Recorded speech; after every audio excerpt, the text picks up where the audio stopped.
Good evening, all. Thank you very much for joining. We'll just wait for 5 more minutes for other people to join. So we'll start within 5 minutes. I appreciate your patience. Thank you.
We can't hear you.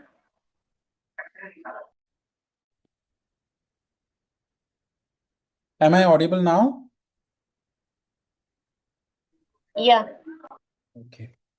So once again, welcome, dear participants, to this series of webinar where we are discussing about autism lifespan management. So far in our previous sessions, we have learned about autism, red flags, its signs, and early intervention, neural communication, how brain develops. Today, we are here to discuss about school readiness and inclusion. So allow me a moment. I'll just share my presentation, share my screen. So the format is initially we will have say 25 to 30 minutes, 35 minutes max. I'll just give a small presentation and talk. And post completion of the presentation, we will be open for question answers, discussions, and how we can make inclusion better for all of us. So I welcome all dear participants. I'm sharing my screen. Just give me one moment.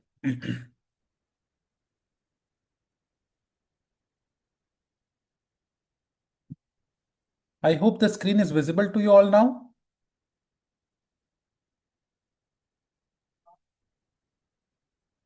Yes. Yes, sir. Okay. I don't know. There is some concern today. I'm not able to put it on slideshow. Just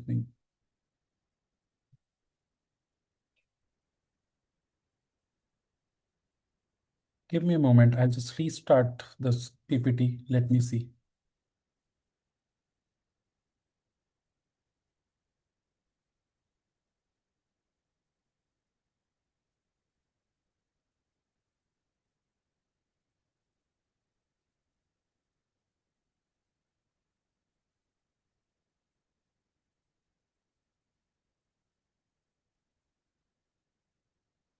Yes. So, school readiness for autism. The word itself says what we are going to talk about today. We are going to talk about the schooling, putting our children who are 3 years, 4 years, 5 years and above in the school form. But if child is with autism, its child is with on spectrum, whether the child is prepared for the school or whether the school is prepared to accept my child. So, school readiness for autism and inclusion, that's the topic today. So, what is school readiness? It is preparedness to learn and adapt. Whether my child is in the frame that he can learn or she can learn and adapt to the school environment. 75% children lack school readiness when they are put up in schools, and the struggle begins there. 75% children with autism, when they are put up in school, they are not prepared for school. And that's where the struggle begins. Daily struggle. Child doesn't want to go to. I'm sorry for the spelling mistake here. I'll correct it before I send this PPT to you in WhatsApp group. So before the child once the child is put up in the school, child doesn't want to go to school. Child goes to the school, child doesn't learn there. Child is not ready to mix up with other children, or teachers are do not know how to handle the child. Many a times parents get complaint from the school, take your child back. At times they are threatened to take the child out of the school also. All this is because the child is not yet prepared for the school, and we are in hurry to put the child in school. I don't understand what the hurry is all about. See, the basic concept we need to learn and understand as parent. Every human being has his own or her own learning curve. Even if my child starts schooling by the age of 10, he's not going to lag behind. Even if child starts his career by the age of 25, he is not going to lag behind. We don't have to compare our children with other neurotypical children, because other neurotypical children, the children whose development is at par with the developmental milestone, they run as per the calendar age. But we should always see the developmental age of our child, not the calendar age. We should celebrate their birthdays on the developmental age. My child learns new skills, his brain develops, I should celebrate. Each small achievement of my child should be celebrated. I don't have to wait for one calendar year to celebrate his birthday. So I should not be in hurry to put my child, okay, 3.5 years, 4 years, 4.5 years. Child should go to the school. I immediately go to different schools in my area, just scrutinize and then put my child in a school. No. First, I need to see whether my child is prepared for the school or not. Give him the prerequisite skills and behaviors. Then only I should take the child into school. So, what are those prerequisites? What is school readiness? So, as per definition, if I go for school readiness refers to a child's preparedness to successfully participate, learn, and adapt in a structured school environment. If my child is not in that position right now, so that means this is not the time to put the child in a school format. Skill required for success in structured classroom that my child should have: academics, social, behavioral, and emotional. I can divide it into four major domains. So my child should have pre-academics, social skills, behavioral skills, and emotional skills. I need to prepare my child for that. I can do it as a parent myself. I can take support of various therapists and teachers, special educators who are there, experts. But before putting the child into a school setup, I may put the child into small tuition classes where one teacher handling the child, 2 or 3 children from home, and preparing for pre-literacy skills or for school readiness. There are a lot of school readiness programs available. We need to scrutinize those programs and enroll our child in any of those programs before putting the child. I know it is your dream. It is your dream. As a parent, it was always my dream when my child will start going to school. I want to see my child in that uniform, small child with that bag on his shoulder, with a water bottle, with a tiffin, going to the school, coming back.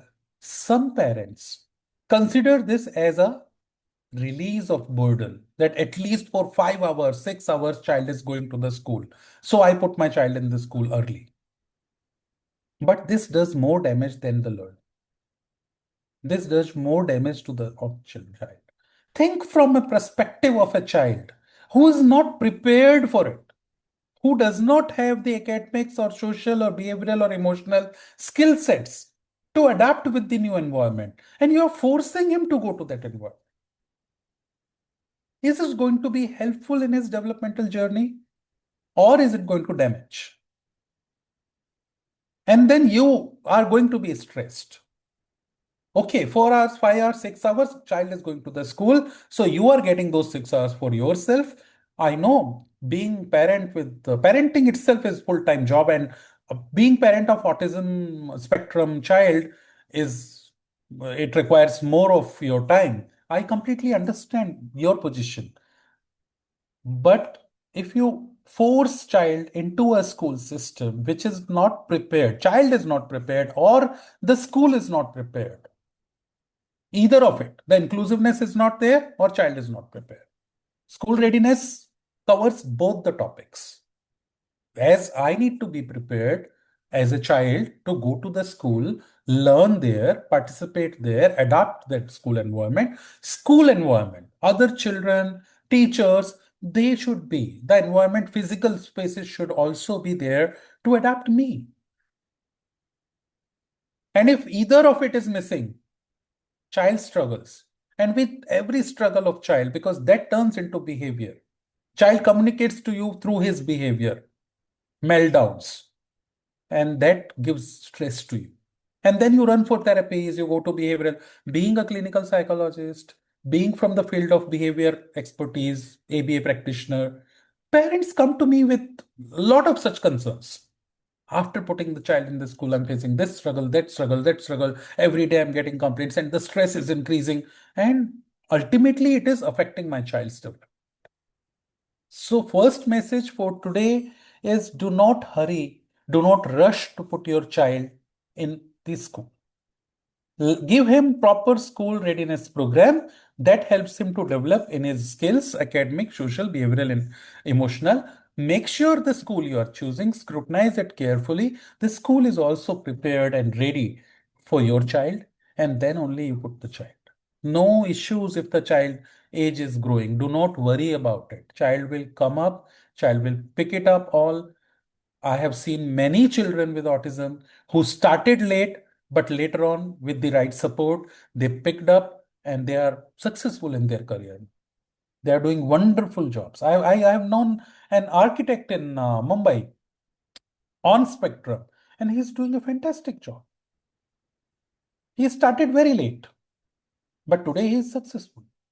So there is no, you need to actually in autism, what I'm trying to create is, I have created a autism checklist also. Some of you who are connected with me in person, you might know about it, but I have created a autism developmental checklist and a proper tool for assessing the development in child that disconnects autism with age. So I am in favor of not connecting autism with age milestone only for the diagnosis purpose. It is fine. But later on, only for red flags, diagnosis, screening, autism with age, we need to connect. But post diagnosis, age and autism should be disconnected. We should always talk about developmental age or the mental age, which you usually talk in short, but it is actually the word is developmental age. We should always work on developmental age, and as per developmental age, we should go. So, which are the domains for school readiness? Now, you might ask me this question, sir. You are saying about school readiness, but what are the domains my child should have for readiness? Self-help skills, pre-academic skills, communication, social skills, sensory and behavior regulation. Does not mean that I will achieve 100% in each area, then only I'll put my child to the school. No. Whatever maximum I can achieve, I need to achieve. And I need to see that rest of it, support is available in the school. If there is support available in the school, then I can put my child, even if in self-help skill, my child scores, say, 5 out of 10. But there is support available for rest 5, then the child is ready to go to the school. But if individualized support is not available, then my child score the maximum in each area. You can rate it from 0 to 10, each area separately, and then support. What are those self-help skill, pre-academic skill, communication, social? We'll look at them. But these are the prerequisites for every child, not only for children with autism, but for each child. These are the prerequisites to put them in the school. But skill gap in autism comes with struggles. What are those struggles? Attention, flexibility, rigidity. So peer engagement, classroom routines, and transitions. Transition from home environment to the school environment, daily traveling. All of this together makes child struggle more difficult. So my child is on autism, already struggling with self-help skill, pre-academic, communication, social skills, sensory and behavior regulation issues. And then the struggle increases with the attention, with rigidity or flexibility, with peer engagement, with classroom routines, and transition makes it worst. So I'm asking you to visualize a 3 years, 4 years old child, 5 years old child goes through so much, and then you expect him to learn in the school. When a child has so much of stress and concerns going around, how do you expect the child to learn? Definitely, child is going to communicate to you through behaviors which you call meltdowns, tantrums, concerns, behavior of concerns. All that is going to reflect because that's their language. They communicate through their behavior more than the verbal communication. So hyperactivity or the other concerns, hitting other children, self-harming behavior, all that is going to show. So the skill gaps are in attention and flexibility, in peer engagement, in adaptation to the classroom routines, and transitions. These are the major 4 areas which we need to look into. So what are the pre-academic skills needed? Basic literacy understanding, numbers, shapes, colors, matching, sorting, sequencing. Simple skills. As a parent, you can teach to your child. You don't have to run here and there because these are very simple basics that you need to teach to your child. So these are the pre-academic skills. Before the child goes to the school, child should be able to do all of this. Then comes communication skills. Child should be able to ask for help verbally or with gesture, with picture card communication, anyhow. Visual cards, child should be able to ask for help when needed. So we need to teach our children when to ask for help, how to ask for help. Child should be able to understand instructions. So command following. Instructions is basically they can understand the instruction, they can follow the command. So command following should be there. So when you have tick, tick, tick, tick in all those areas, that is the time when all these areas which I'm sharing, I'll be sharing this PPT in the WhatsApp group also. Participants who are not yet part of the WhatsApp group, you can message us from the number you have received this Zoom link or email. If you have received the Zoom link via email, you can reply back. We will share the uh, WhatsApp group. We have created a WhatsApp group especially for this webinar series. So we'll share the joining link and you can join the group. So I'll share the PPT there. So you need to just write down all these points and make sure you are ticking up each point. Once all points are ticked up or maximum of it is ticked up, child is prepared. Expressing needs. Child should be able to express his or her needs. And turn taking. Child should have patience, less of impulsivity, and child should know, child should be child should know how to wait for his own turn. because these are things which are major struggle with child struggles with if child is not having these skills and child is put up in the school environment, child struggles on a daily basis. Adaptive and self-help skills: toileting, eating, dressing, and hygiene. Child should be able to button, unbutton, zip, unzip, or go to toilet on his own, eating. But yes, there are some children who are lacking for toilet skills. There are some children who require support for eating. There are some children who require support for hygiene and dressing. So when you need to see your child, 0 to 10 again, where he stands, and then you need to compare it with the school environment. Whether the support is available in the school. If both are matching, then that school is right for you. Many of us, we want to run behind big brands. With due respect to all big brands and big schools, for autism, I prefer the schools which meet the required criteria of my child. Be it a small school, be it a bigger school. I prefer the school which is ready, where teachers are trained on autism, school is ready to adapt my child, and where teacher versus children ratio is less. So we have one teacher for 10 children, to 20 children, 15 children. Rather than very big fancy infrastructure, I focus on teacher versus child ratio in the school, their curriculum, adaptability, and the support available for my child.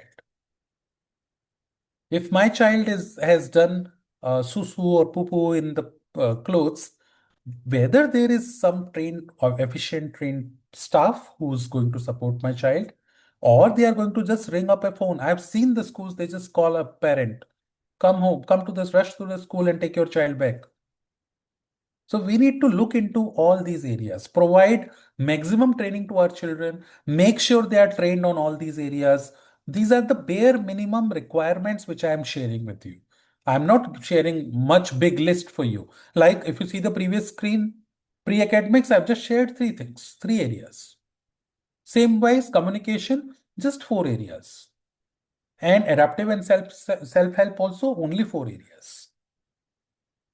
Then social skills. Social skills, cooperative play, sharing, waiting, and joint attention. These are the basic prerequisites that child should have. Child should know how to do cooperative play. Sharing also child should learn. Waiting for the turn. Because if child has these social skills, then child will be able to have better peer connection. Otherwise, child may not have good peer connection, and resulting child will feel isolated, ignored. Other children will connect with each other, and our child will just sit in the classroom in a corner. Nobody would be wanting to play with the child, and another stress starts. Pediatric depression.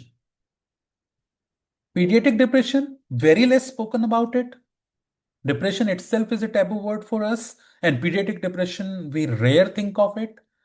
But yes, with the ignorance, with the non ability of connecting with my peers, children with autism are 4 times more prone than the other children for pediatric depression. And regression starts from there. You say the child was doing everything, child has learned this, and suddenly this regression has come. Doesn't come suddenly. Nothing happens in this world suddenly. Regression starts from there. If a child is being ignored, or if the environment is not friendly or supportive, if there is a break in the system, if there is, some trigger in the environment, that is the start of regression. Imagine you join a new office and other colleagues are not cooperating with you. You are not able to connect with them. They are not treating you as part of their group. How would you feel? How suffocated you will feel? I'm sure within 3 months, 4 months, 5 months at the max, you will end up putting down papers and quitting that job because you have that option. My child, who is just 4 years old, is facing it on a daily basis. And he's still being forced to go to that school. Imagine the struggle, the stress the child may have. Child is non-verbal, semi-verbal. Child does not know how to share his feelings with you. Child is not able to explain it to you. Feel the pain, what child is going through every day. And then we expect him to learn. We expect him to, go to the next grade and be successful in his career. So the experiences in early age form our personality. Experiences in early age help us to become successful in our career, in our life, not career, I would say in our life.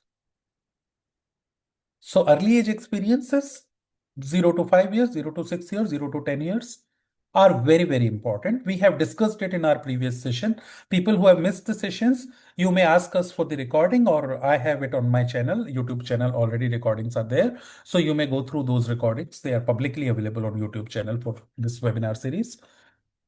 Why it is important to have positive experiences while the neural communication is being developed, while the brain is developed. So these are the basic social skills which are needed for our children before we put them or expose them to the new environment that is school. Emotional and behavioral readiness. So they should have basic minimum coping strategies, self-regulation, and following rules. I am not again asking you too much to do for readiness. I am asking you very simple, basic, very minimum required things which will help my child to have positive learning experience in school. So coping strategies, self-regulation skills, and following rules. That should be taught to my child before I put the child in the school. Sensory readiness based upon the child's, because in autism, we see 96% children in autism have sensory concerns. 96%, that makes it almost all. Yes, the degree of sensory processing issues might be less or more, like in autism, mild, severe, moderate. Similarly, it could be here also. But yes, they may have sensory issues. So we need to look into that also. So sensory readiness as per my child's sensory profile, noise tolerance, movement requirements, and environmental adaptation. That should be taught to my child before I expose my child into the school program. These are the areas which I need to work with my child. Now, let's discuss what are the challenges in the environment, school environment challenges. What challenges my child faces there? Crowd.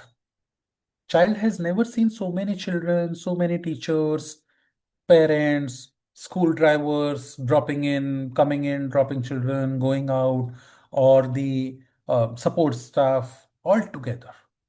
Child has been with you for last 3 years, 4 years at a restricted home environment where child has just parents or grandparents at the most close family relatives, or child may have been exposed to just neighbors, but the crowd, child is going to be exposed to them for the first time. Time pressure. So far, child has been living in his own style, wake up at own time, do things at own pace. You don't wake up your child, infant who's like very young, I mean, 2 years, 3 years, 2.5 years, who has not started going to the school yet. You don't wake them up at 6 o'clock, 7 o'clock in the morning or with the time clock. They are not trained to have food as per time clock. But when they are put up in the school, immediately what changes in their life? Time pressure comes. 9 o'clock, you need to be in the school. 9:30, assembly time. 1 hour mathematics, or 1 hour this skill time, 1 hour play time. Play time is over. Now lunch time, 1 hour, half an hour recess for the lunch. You need to finish your lunch in this time. Quick, quick, quick, finish fast. We need to start some activity. All that happens in the school. Whether child has ever experienced it before? No. So we need to train our child well in advance before putting to the school. We need to train slowly for all these things. The new Noise levels. Noise levels at home and noise levels at school is definitely different because there's so many children, classroom, teaching is going on, play is going on. So noise levels child is not prepared for. Social expectations. At home, child does things in his own way. Child is happy roaming naked at home. Child is happy being in diapers. Child is not expected to wear that shirt and pant the whole day or the uniform or the tie. You know, suddenly, one fine day, oh, you have got into admission. You have got a admission in this school, and one fine day you ask him to start wearing that uniform, tucking in the shirts into their shorts or pants, or wearing those neckties. How difficult it is for them. Just imagine, relate with it. So we need to start giving practice of that at home. Prepare them for all these. How they should eat, how they should sit on a bench or on a chair for 5 hours, 4 hours. At home, I'm sure no child sits at a stretch for 3, 4 hours on a table and chair. But the day when they go to the school, they are being asked to sit there. So we need to prepare them for this. What you need to do is basically, whichever school child is going to go, scrutinize the school environment, physical space, settings, everything. List down what is available in your home, what child has been exposed to, what child is not habitual of. Those areas which child is not habitual of, start training the child on those areas. At least for 2 months, 3 months, 4 months, and then put the child in the school. Then you can say child is school ready, school readiness. You as a parent can design your own school readiness program. If you need help, I'm there to support, but you can design your own school readiness program. Or there are ready programs available. There are professionals who are running school readiness programs, trainings. Select them wisely. Just look into. That's why I'm just giving this session to you all. I'm sharing my experience. Look into what is there in their school readiness, what they are doing in school readiness. If it meets the criteria, then enroll there. No problems.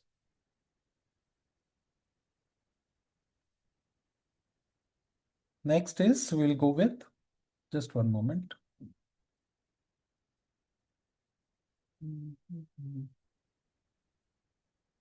Yeah. So once I've seen the prerequisites for my child, that child needs to learn, then I have seen what all are the uh, environmental changes for the child that I have seen in the school. So I need to prepare my child for that. Now I need to look into whether the school is inclusive, whether school is prepared for my child. So inclusive education is we need to look into access, participation, achievement, and zero exclusion policy.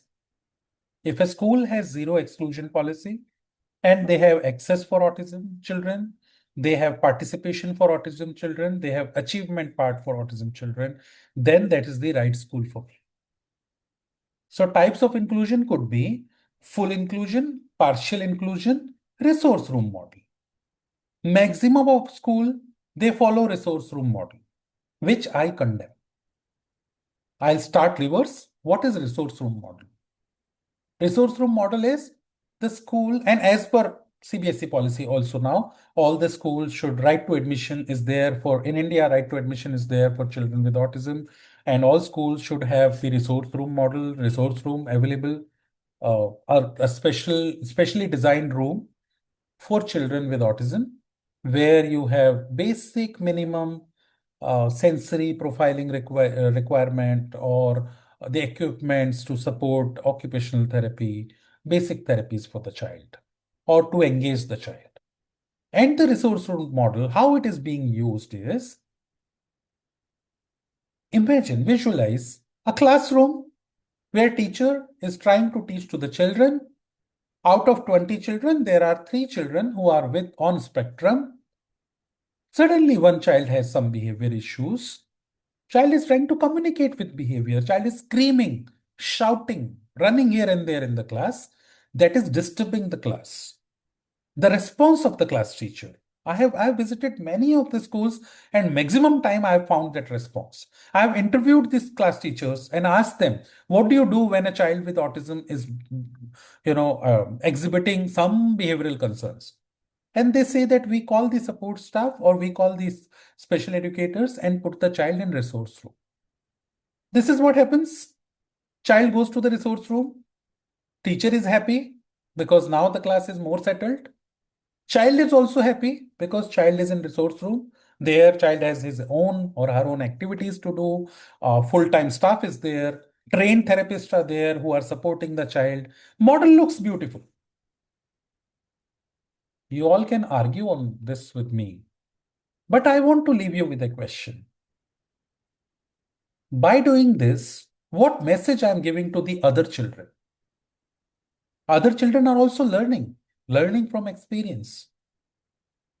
The other 18, 19 children in the classroom, what they are learning, what psychology they will grow up with.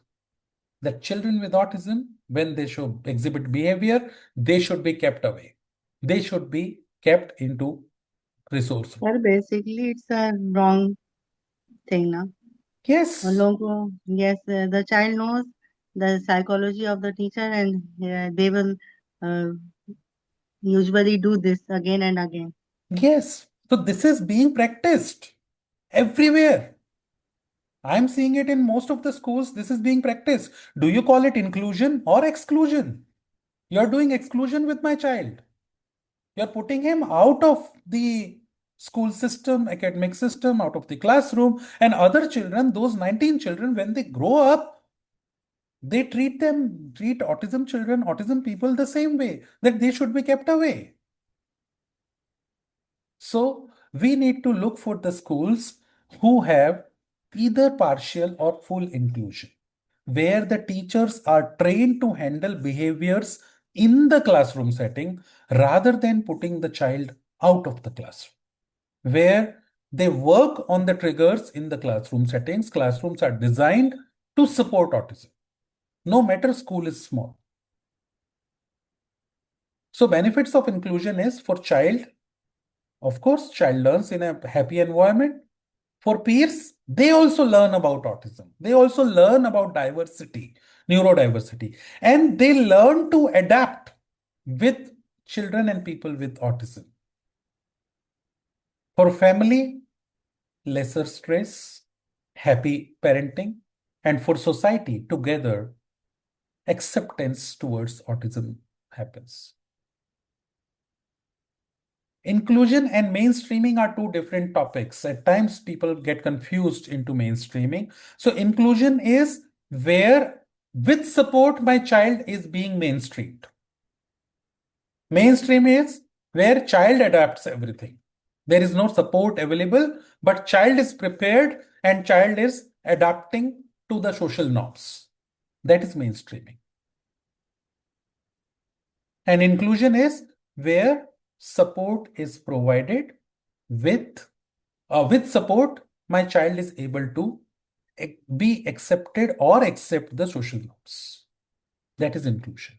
So mainstreaming, yes, many children in autism, they achieve mainstreaming. Many of them with the right support, right inclusion at initial levels. Later on, they go for the mainstreaming. At the school level, primary level, they are at into inclusive model, and then they go to the mainstream schooling at senior levels or the college levels. Happens. Very much possible. Barriers to inclusion are lack of trained staff, peer stigma, and curriculum rigidity. For inclusion, we just talk about infrastructure, resource room. But whether that staff is trained to handle not only the teachers but the support staff also, are they trained to handle autism? That is a question. So you need to look for a school where there are teachers who are trained. Peer stigma, other children and their parents, they should be sensitized. They should be given trainings and talks about autism. They should be made aware about what it is and how to deal with these children, how to handle these children, how to include them with us. That is lacking. Curriculum rigidity. Now, our curriculums in the schools are not prepared from the perspective of autism spectrum disorder. So we need to adapt autism friendly curriculums. We need to work on them and adapt those curriculums. Curriculums which have shorter stories, which have shorter, cues, lesser the commands, divided commands, like, if you have instruction based curriculum, then you should have instructions one by one, more of visual cues, more of visual learning. That, say, any curriculum can be adapted into autism curriculum. Any curriculum can be transferred into that, but we need to work on it. So as parents, we need to look for the support available for curriculum. The school curriculum should not be rigid or the peer stigma. So what is the school doing? And it is your right. It is your right to ask school whether the school is ready for the same way as I'm talking about your child to be ready for schooling, whether the school is ready for your child or not. Then only we are going to do justice with our child. Or otherwise, I will say, if you live in a location where you do not have a school which is ready for your child, I would recommend you to do homeschooling. JKP Care Foundation has homeschooling concept where we train the parents to do homeschooling also. But only the parents who are in the area where they don't have support system. I don't promote homeschooling for autism children. I don't promote to keep them in home, but only for the concerns, because there are parents who are living in small villages or towns, or the parents who have financial constraints. School fees are very high and parents are not able to afford that, and that is the reason children are deprived of schooling. There we are supporting those parents. So supporting school infrastructure also we need to look for. But remember, see how I have done. In my PPT, I have given you first the school training, staff training, peer stigma, curriculum rigidity. That is the first priority, then the infrastructure. Whereas most of us get fascinated with the infrastructure and don't inquire much about teachers training, don't inquire much about what the school is doing for autism awareness, how they are training the peers, or how they are working with the other parents of other children, how they are sensitizing the environment. That we don't look into. We majorly fall prey for big infrastructure and resource room and all those things. Wow, this place has these things, and my child is going to learn here. But child is going to learn. See, child environment. Child is going to learn from child environment. And environment always has two factors, two domains. One is people, another is physical space. People is the first environment. Physical space comes second. Both are important. But first and primary is people. Children learn from people. Secondary, they learn from physical space. So whether people around the child are trained or supportive, then you look for the infrastructure. Ramp, signage, quiet spaces, child safety zone, child calm down zones, and visual supports is available in the school or not. If not, you can help them to develop that. Does not require much of the support. Visual support, your child needs visual cues in different areas. Some safe zones for the child, some zones where child can just go sit calm, settle down, and then come back to the school in the classroom. So calming zones for the child, quiet spaces. Ramps and signages. These are the basic minimum requirements. I'm not asking for hi-fi, fancy, costly infrastructure. Teacher competencies. Teachers should be able to understand autism. They should know behavior management, and they should know differentiated instructions. Differentiated instructions is a mechanism which is used for teaching to neurodiverse children. Instructions giving, the word itself says, giving different instructions to different children. Same instruction doesn't work with all children in neurodiversity. So we need to, for in autism spectrum, we need to design instruction model, teaching patterns as per my child, as per my child's requirements, how my child learns. So teachers should be trained on understanding autism, their behavior management, and differentiated instructions that we need to look for minimum requirement. More is the better. If teacher knows other areas like sensory profiling or special education to children, all other areas, this is the basic minimum requirement. Those teachers who are going to handle my child, they should have these three areas. Transition. So I have looked into the school, I've looked into what my child is lacking. I've looked into what routine is going to change for my child. We have also looked into the school settings, the physical space, and the people in the school and their competencies. Then the transition strategy, home to school transition. Child should be prepared for it. There should be predictability. At times in autism, there is one interesting fact I would say. I have experienced it. I've tried to search on internet also about it, but I could not find much of the research. But I have seen with my experience in autism, many children, they are not able to predict what is going to happen next. And they feel they are stuck in the loop. If they are being asked to do an activity, they feel this activity will go on forever throughout my life. If they are being asked to study, they feel that study will never get over. The concept of predictability is missing. What is going to happen next is missing. This will come to an end is missing.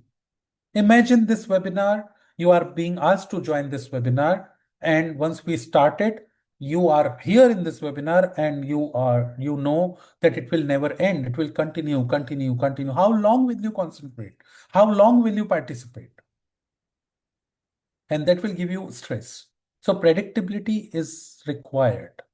That's the reason initially, while starting, I gave you that I will be continuing for 30-35 minutes with my talk. And later on, post that, we will have question answer and we'll end the webinar. So you have predictability. So children with autism should be given that predictability. Okay, you are going to the school.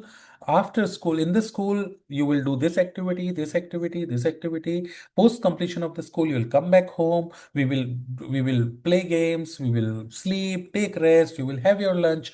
All that routine should be told to the child. The child should have. Okay, if child is not able to speak also, you can give verbal cues. You can give picture. If child is more of visual learner, you can give predictability in form of visuals.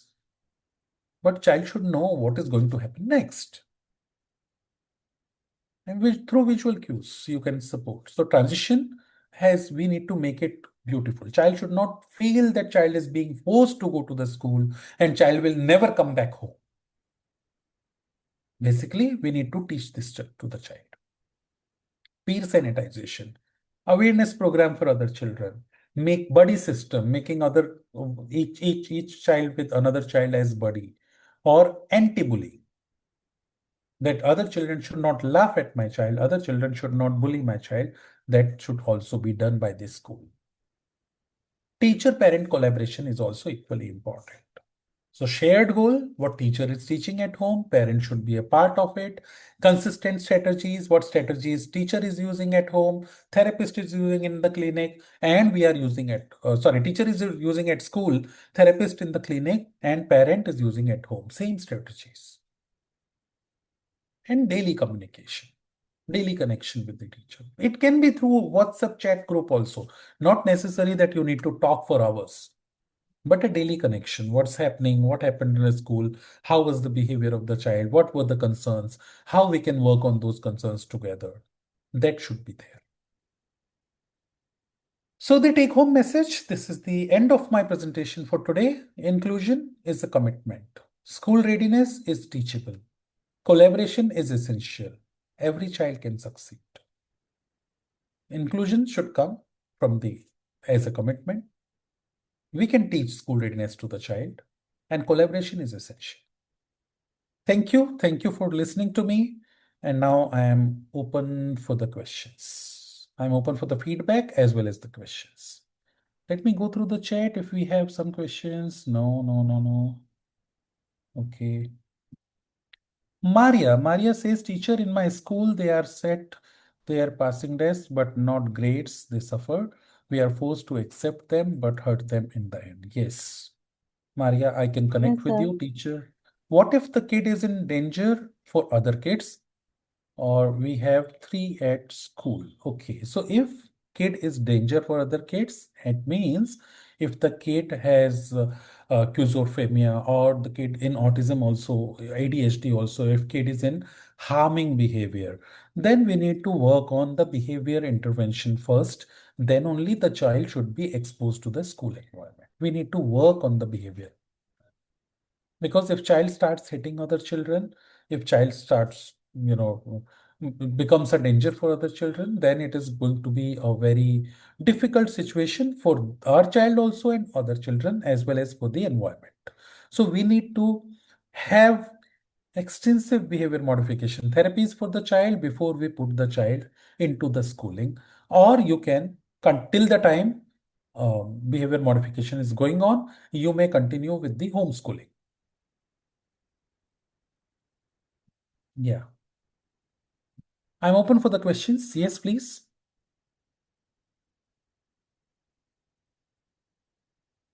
Sir, I want to ask something. You can hear me? Yeah, please. Sir, India, you are having the schools like for autism, because in Karachi we are having, but many schools are open, but they are not working as much as they can. They are just So yes, in India, we have right to admission to children with autism now, and we have all the CBSE schools. They have to accept children with autism. They need to develop the resource room. That all is available. Schools for autism are also available. Special schools are also available. But still, the expected professionalism is lacking. What we actually need is lacking. Yes. yes. In Pakistan, we are also having this type, but these things are lacking in schools also. No That's problems. why I raised Let the us let question. us work towards it.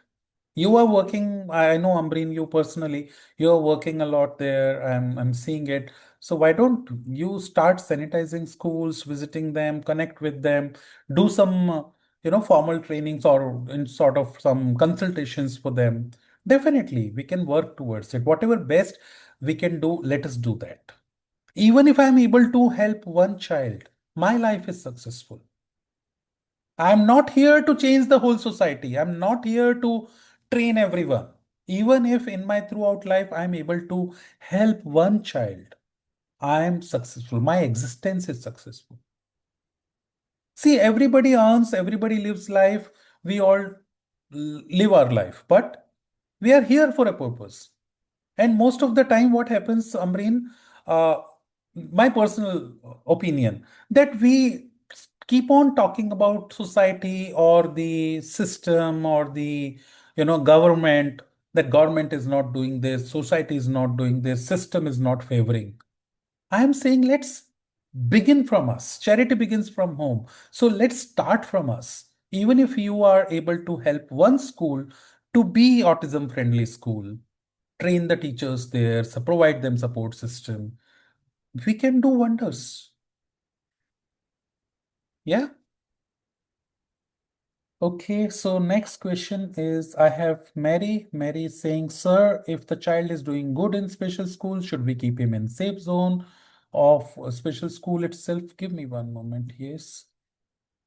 Should we remove the child from special school and put him in a regular school? Doesn't make a difference whether my child is going to special school or regular school. What curriculum they are following, how my child is developing, that is important. So if my child is developing, learning every day, if it is a special school, if it is a regular school, doesn't make a difference. So you need not to worry about it. We need to just look at the curriculum, look at our child's development. Okay, then I have message from Satara ICDS Javali. Okay, sir, my daughter is now 6.5 years old, still not speaking. So when will I think of her schooling? Is it good for her to admit in the school? Yes, if child is not speaking, doesn't mean that child is not prepared for this school. You can give visual cues. You can give the visual cards to the child through which, or the gesture communication training, child can communicate. Being verbal and being communicative are two different stages. As soon as child is able to communicate, you can put the child in the school, not a problem. And about not speaking, yes, I'm sure you must be considering some speech and language pathologist and therapies might be going on. So I pray that your child will start speaking soon, but need not to worry. If cognition is there, processing is there, if child is able to communicate through gestures, child is prepared for the school. Shreya, next question is from Shreya. You all can unmute or and speak also. There's no harm in speaking. No need not compulsorily to write in the chat box. You can unmute and speak too. Doctor, may I know what are the most effective ways to respond when the child becomes emotionally overwhelmed and repeatedly cries after remembering something distressing, how to figure out and calm the child? First thing, Shreya. Shreya, are you there? If you can unmute.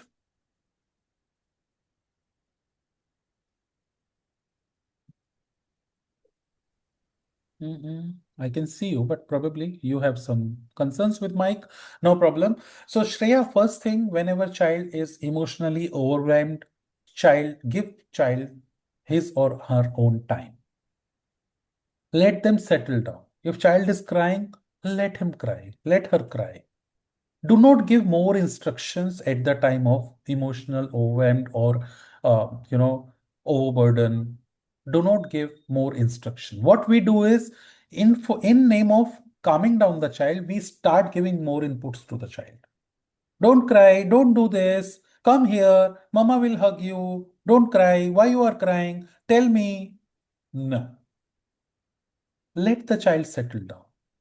Just use gesture communication to show your support to the child. You can hug the child, you can pat on the back, you can give glass of water. Let them settle down. More instructions are not required. Don't ask any questions and don't give any more inputs. Let them settle down and then you do behavior analysis. Observe the behavior, what has happened, observe the antecedents, what was there in the environment, people, and physical space together. So, what was there in the environment? Why child become emotionally overwhelmed? What were the triggers in the environment? And then design your behavior modification. Design a support system for your child. Teach the child alternative communication. Maybe child does not know how to ask for help. Maybe child is overburdened, child is stressed and does not know how to express it to you. So what has happened that you need to do analysis. Instead of reacting, we react to the behavior. Whenever child is in a behavior, we immediately start reacting. We don't have to react. We have to observe. Observation of behavior is important. Based upon the observation, try to find out what has gone wrong or what child is trying to communicate by this behavior and support the child. Create a support structure, support plan. Do not try to teach behavior to the child in middle of a behavior. Child is crying and child is asking for a toffee or chocolate or ice cream and you say, no, don't cry, stop crying. Then you ask for ice cream, then you will get an ice cream. Otherwise, mama will not give you ice cream. What you are doing, you are giving more inputs. It's not going to help in case of children with special needs. So observe the behavior, try to see what is the trigger in the environment and what is the need of child and work towards that need. Teach the replacement behavior. Sinal, you have raised hand. Just give me 1 minute. Let me finish and then you can start. So teach the behavior, replacement behavior when child is in good mood. when child is in therapies, when you are making your own learning goals, that time you include. But during the behavior, don't teach another new behavior. Child will not learn. Child is already in the meltdown stage, already in the stage of overburden. So do not try to give more inputs. Okay. Yes, Sinal, please go ahead. Thank you, Shreya. My yes, my question is, while looking into prerequisites of school readiness, uh, if we put the speech and self-help prerequisite, then he has no speech but has a self-help. He can or she can self-reliant. Then what thing we have to give high priority for schooling before to go for schooling? See, speech, I have never told you to have a prerequisite. It is communication. Child should be communicative. Child should be able to express his needs through verbal, through gestures, or through visual cards. Anything. Child should be able to tell, communicate. Verbal, if child is verbal, if child is non-verbal, there is no problem. That is not a hindrance in putting the child into the school. But communication should be there. Child should be able to express. Otherwise, child will not be able to communicate, connect with others, connect with the basic needs. Child is not able to communicate. Then you put the child in school, and child is not communicating his or her needs, and child is stressed out and emotionally overburdened. Doesn't help in learning. Okay. So priority is self-help skills. Yes. If child can learn as many as self-help skills, that would help. But speech is not the criteria. Okay. Because most of the parents get to know the my child has some what we some symptoms. They get to know when there is a no speech, but they do not look other factors which are required for the communication as well, and for the prerequisite of schooling. Mostly they look for the speech only. If the speech is there, then I surely go for a schooling. But if the child is not self-reliant, if he can't self-regulate himself or herself, then it's very challenging for the child to cope up. Yes, yes, yes. In many situations, Sinal, I have seen parents just focusing on speech. They come and they say, if the speech comes, then my child will overcome everything. And my reply to them is, please come and visit with me the mental asylums, people with mental disorders. There are thousands and thousands of people who have perfect speech, but meaningless cognition. So it's not only speech that is important, but cognition, brain processing is also equally important. So we need to break this myth that only And speech functional. is there, which is, lacking in autism. We need to provide support in all areas. Interdisciplinary model is more And important. functional knowledge. Yes, yes, functions. Okay.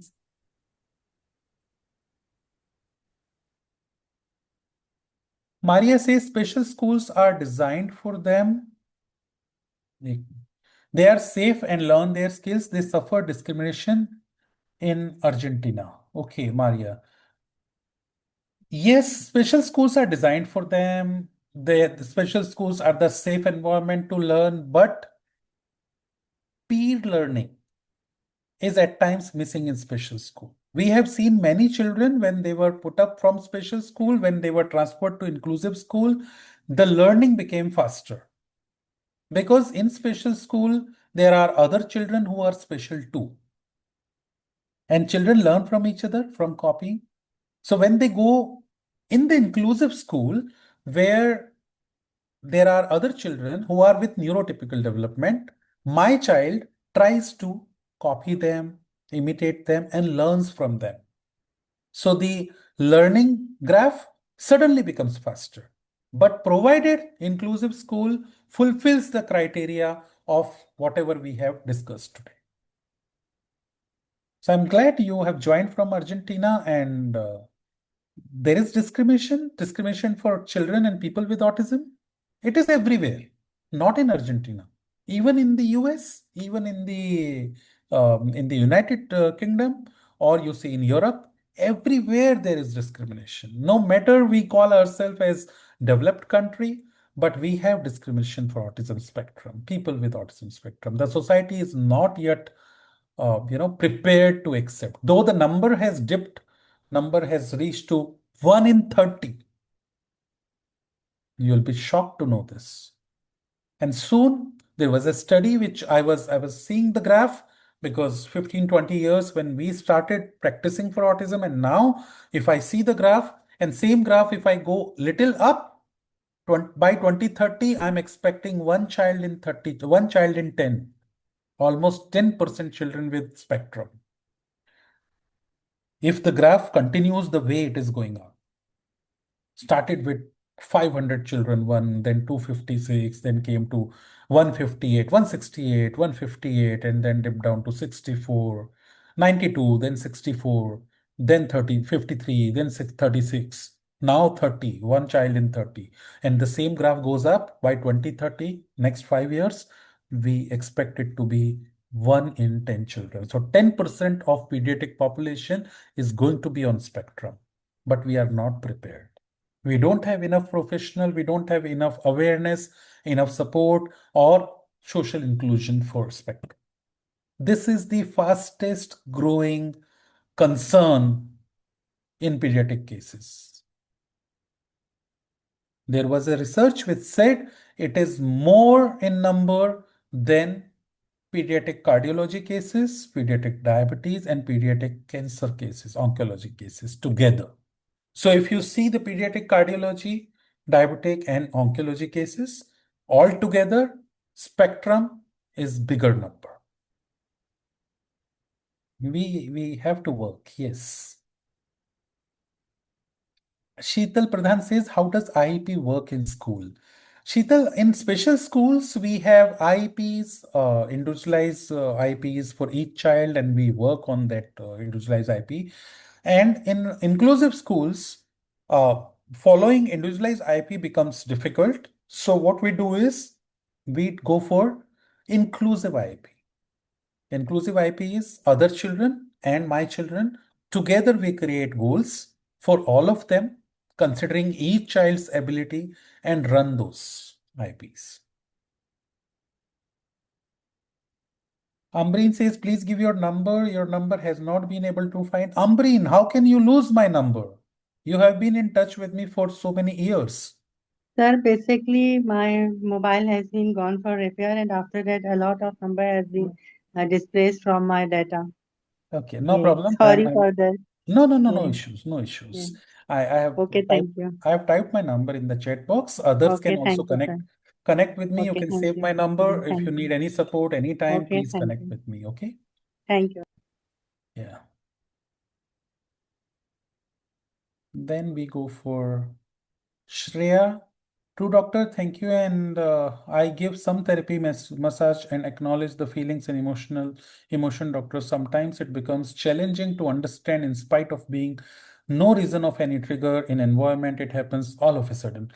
My dear friend Shreya, nothing happens in this world all of a sudden. Nothing happens all of a sudden. Everything has a reason. We just need to look into it. Sometimes we fail to look at the reason. So if I don't look at God, does not mean that God does not exist. I can see if I'm breathing every day, then definitely there is something miracle happening. So if I don't look at some triggers, does not mean that trigger is not there. So ABC analysis says either it is in the environment or it is in my response to child's behavior. Consequence. Either it is sensory behavior, it is because of the sensory need, or it is because of some tangible need. So we need to each area, like behavior has majorly 4 functions. We call it EATS, that is escape, attention, tangible, or sensory. So most of the behaviors you can classify as per either of these areas. Whether child wants to escape because of some struggle, some difficulties, That's why child is doing behavior. Or child wants to gain your attention, positive or negative. Or child wants tangible, that child wants particular some items, toys, food, or child wants some activity. That all falls into the category of tangible. Or the behavior is because child wants to sensorily regularize himself. So sensory need. So most of the behavior in special children can be categorized into 4 functions. Now we need to look into these functions. We need to look into the environmental analysis and find the triggers of the behavior could be because of our response to the behavior. Answer could be if you don't have a trigger, then our response to behavior. What is our response to behavior? Can give you the answer. Adults' response to that behavior, parents' response to the behavior, that can give you the answer. But yes, there is a reason. Nothing happens without a reason. Does ABA therapy teaches readiness for the school? See, ABA therapy has many forms. So ABA therapy is designed for autism. It majorly works on behavior and communication. But yes, if on basis of the ABA modules, you can develop school readiness also. So if somebody has developed it and they are practicing it, I do not know about it, but yes, ABA therapy is effective, provided it is being generalized, comprehensive ABA. Otherwise, it is seen that it makes children robotic at times. So we need to generalize. Generalization is also very important. So ABA with sensory, with generalization is called comprehensive ABA. We are practicing comprehensive ABA for years. Dr. Kanand Doshi and me, Dr. Kanand Doshi is a senior occupational therapist with 32 years experience. And me being from behavioral background, we both have worked on a module where we are working on the comprehensive ABA. For several years, we have been working on comprehensive ABA and we are seeing wonderful results. Neeraj Goyal. Okay, you have already given my number. Thank you. Thank you, Neeraj, for the support. Glad to see you here. Certificate teacher. I do not get if you were talking about normal kids and misbehavior or special need ones. Today's lecture, today's training, today's discussion is focused on the special children. So I was talking about special children and normal kids. I don't use this word, don't prefer using it, Maria, because children with special needs are also normal. If you're calling other children normal, then it means my child who's special need is abnormal? No. My child is as normal as you and I. So we should be using words like neurodiverse children or special children or the other children who are falling as per their domains in developmental domains as per their age, whom you call normal children. We prefer calling them neurotypical children. So neurotypical and neurodiverse. That's the clinical terminology which we use. Okay, so sir, which school is better for daughter, special school or regular school? Is it good for her to admit in our mother tongue school? It is always good to put children with autism in mother tongue school, irrespective of the other languages. But the language which you practice at home, the same language school. It is always better. Okay. And special school or regular school doesn't make much of difference, but we need to do a detailed analysis of the school infrastructure, how sensitive the school is, and what kind of support my child needs, whether that support is available in the school or not. So if the support is available in a special school, I should put my child in special school. If a support is available in an inclusive school or regular school, I should put my child there. So we need to do some scrutiny about it. If you want further support, you can connect with me. We will have a discussion and then I'll be able to help you better. Okay, next we'll go with let them be. Maria, I didn't understand this question. Do you do what you want? Trespass the principal? Is it in terms of when child is emotionally outward, overload and somebody asked me about calming down, what should we do? Yes, if it is in response of that question, then yes, let them be, let them do whatever they want to, but in the safe limits. Let them settle down. Give them space to calm down. So for this, we prefer to have calm down zones in our schools, clinics, and home. So what we do is a small area, say a small cabin or small area of 5 by 5 feet by 6 feet, 7 feet. That much is more than sufficient. That much area, a corner, we have a proper boundary to that. Maybe through ribbons, through some plastic fencing, we create a boundary. So the demarcation is very clear. We put mattresses there. We put some thermocol sheets or foam sheets on the walls, on the two corners of the wall, two or three corners, and put mattresses down. Have lot of pillows and soft toys there. Make sure there is no electric switches, no appliances, no furniture in that zone. Whenever child is into some meltdowns, we take the child and keep the child in that zone. Let the child settle down, cry, calm down, play with those pillows and soft toys. Even if child gets into hyperactivity stage where child is hitting himself or hurting or throwing objects, so child will hit on the walls. Form sheets are also they always already there, so child will not hurt himself. Child may pick up the pillows and throw or soft toys and throw. So it's not going to make harm anyone. So that is called calm down zone. So we create these calm down zones for children who are hyperactive, who are on autism, and who get emotionally overloaded. Put them in this zone, let them settle down. We just observe the behavior, and later we do the ABC analysis, antecedent behavior consequence analysis. Okay, next is thank you, Anish. Thank you. Palnila says, for example, if an inclusion class has two children in spectrum, parents of neurotypical children say that their children education becomes slow when teachers are teaching in the pace of children with needs. How do we answer them, sir? That's where we need to create a lot of awareness. We need to have sessions with parents, awareness sessions with parents about what spectrum is and why it is beneficial for your child to learn with a child who's on spectrum. What learnings your child can get when child is learning with a neurodiverse child.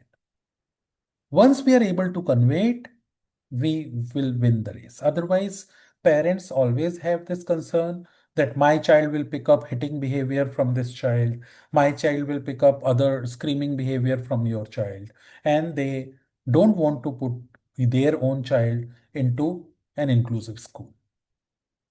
So we need to sanitize them. We need to train them, train as in create awareness about it. We need to make list out what all my child, a neurotypical child, can learn with the company of a neurodiverse child. There are many things they learn from neurodiverse child, positive things that we need to list down and give that list to the parent. Then this discrimination will end. Sheetal Pradhan, sir, could you please elaborate on inclusion IEP? Inclusion IEP, Sheetal, is like I have 20 children in my classroom.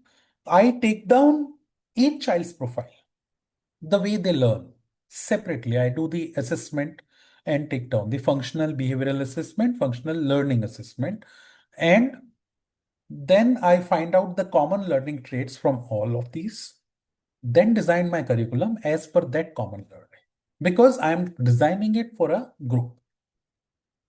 For an example, if you are doing a training session for set of participants, what you do first of all, you classify who all are the participants, who are the learners, what are the background of those learners, and accordingly you modify your content. This session, I'm doing it for parents. I've kept it very simple, very short. You have seen the PPTs also, no much design, only pointers. If the same session I was doing for school teachers, it would have been more technical, more elaborative. So based upon my participant, I change my style of teaching. Similarly, based upon my children, my learners, I design my curriculum. Curriculum is the same. What I need to teach is same, but how to teach that I design into my inclusive IEP. Okay, Sheetal?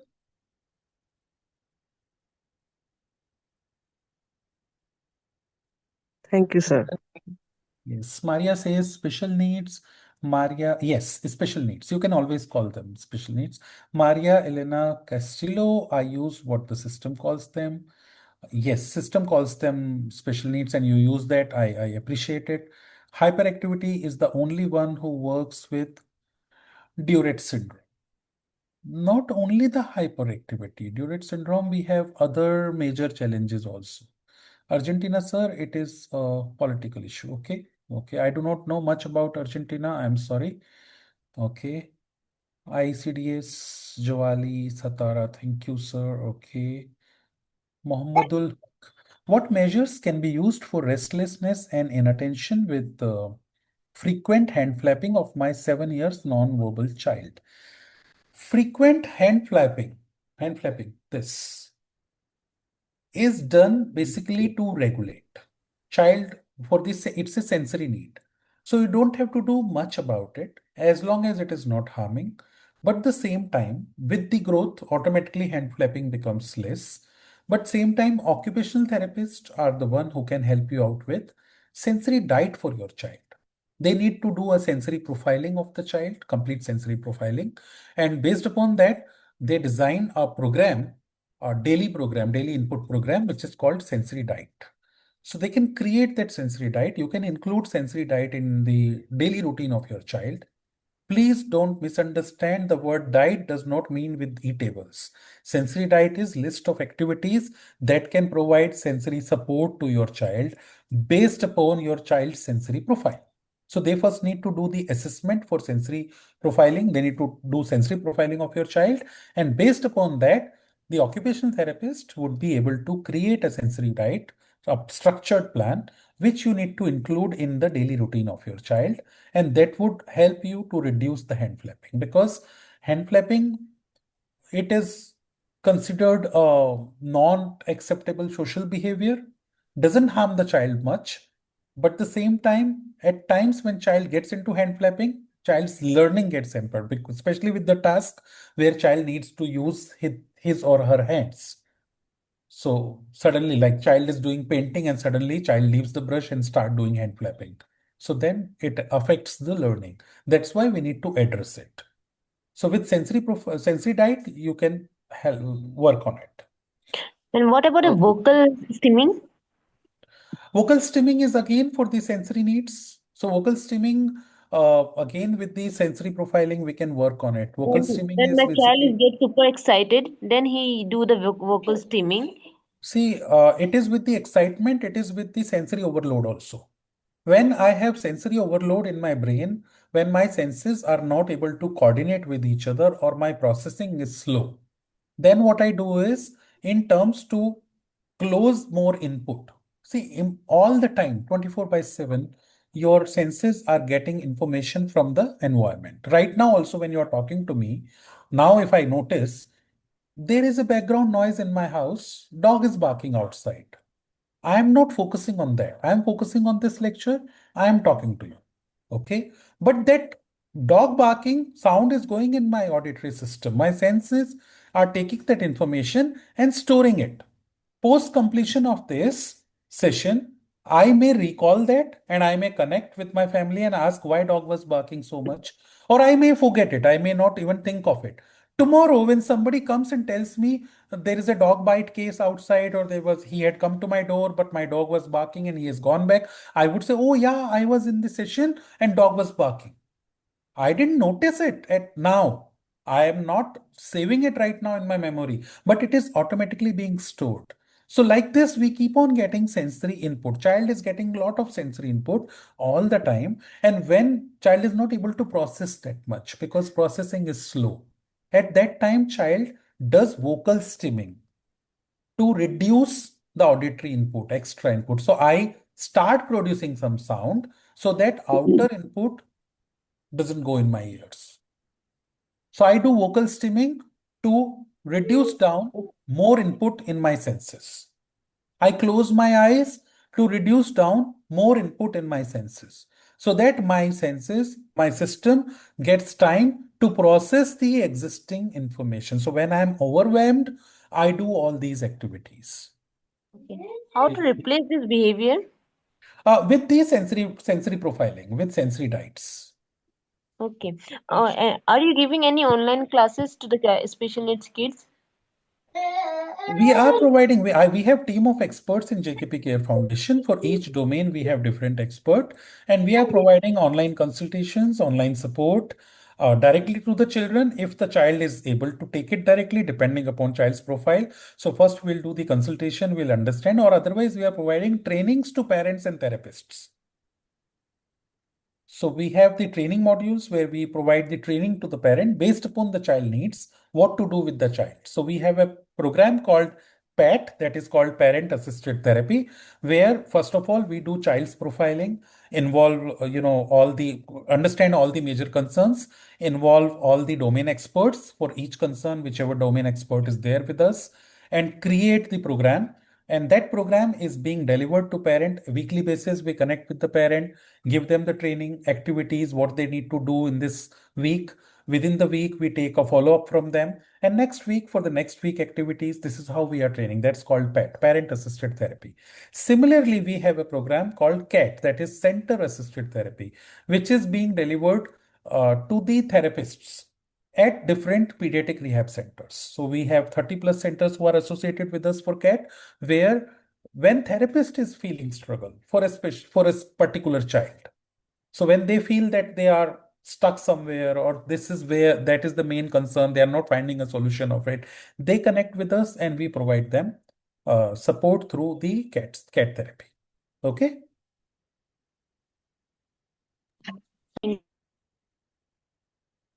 Okay, thanks a lot, Amreen. Thank you so much. Thank you, Palnila. Maria, my brother had it. He was genius, but died at 14. He was allowed. His brain was 10 times faster than normal. Yes, yes, that happens, Maria.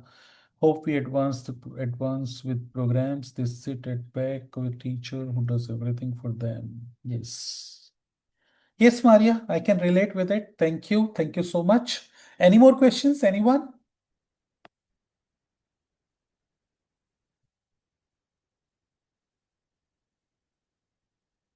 Okay, if not, then we end for today. Let's meet again next Sunday at 8 p.m. with a new topic on autism lifespan management. Wish you all the best. Thank you. Thank you, everyone. I will share the Google review link. Please do support by sharing your reviews and your ratings. Thank you. Thank you. Bye-bye.